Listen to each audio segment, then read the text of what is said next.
Focus on the camera kindly. Ni kigomano kia wigithia gia kaunti ya Murang'a kiria kiguciririe namba nene ya igithia gikiga kaunti no kanya-ini ga gwitirwo. Kuringana na gavana Irungu Kang'ata, ruhonge rwa IGANDA niruo ruhonge rungiteithiriria gukiria utonga wa kaunti no, riu akiuga kaunti no ni hariirie kunyitirira igithia othe. We have studied the world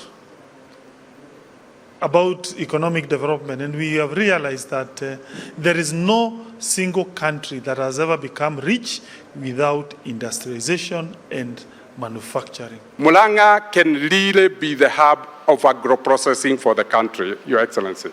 It's number one county producer of tea in the country. Last year, the farmers earned 18 billion shillings from tea, Your Excellency. Mugunda wa eka 1,300 uria wanianirwo ni kambuni ya Del Monte na riu uri moko-ini ma kaunti ni utanyite gutuika ceceni nene ya iganda riu aigithia makiambiriria kwiyandikithia kurehe iganda ciao guku. We want to attract industries that will come and establish themselves. Through that, we'll be able to have some jobs, also raise revenue as a county, and also thirdly create backward linkages, particularly for our farmers. There is plenty of industrial materials. We are near the market. It's within reach.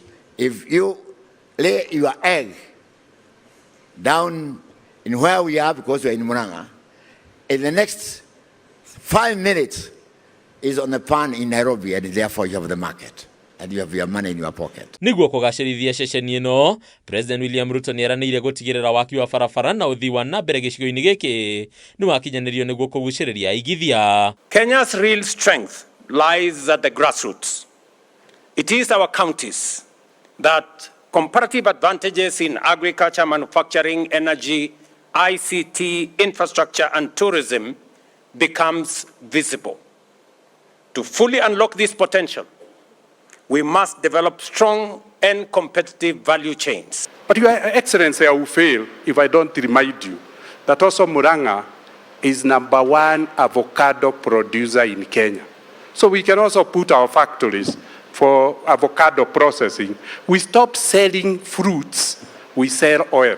Mabũrũri ma China na Amerika makonania gukorwo na wendi wa kuigithia guku.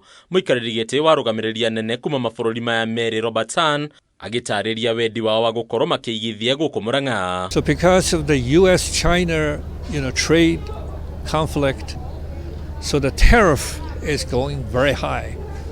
So the manufacturers in China, and they are not able to sell to US directly because of the high tariff. So we have a solution. We're bringing the Chinese manufacturers into Kenya, utilize the low-cost labor. Aigithia aria mekinyitie guku ni monanitie mwihoko munene na gukura gwa kaunti no riu magikenerera mweke uta mweke wa gukuria iganda ciao. We are grateful to what the county government of Murang'a has put in terms of infrastructure and an enabling environment that allows dairy to thrive in this county. And as Brookside Dairy, we are committed to a symbiotic relationship with the county to ensure that our farmers are able to produce more milk and that we fully commercialize dairy for the benefit of farmers in the upstream phase of the value chain. Giki nikio kigomano kia mbere kiria gitanyite kuiga kaunti no mafu-ini ya wigithia thiini na nja wa bũrũri wa Kenya. Hadi ni Akabeme TV retorako ni Bataru wa Mwangi.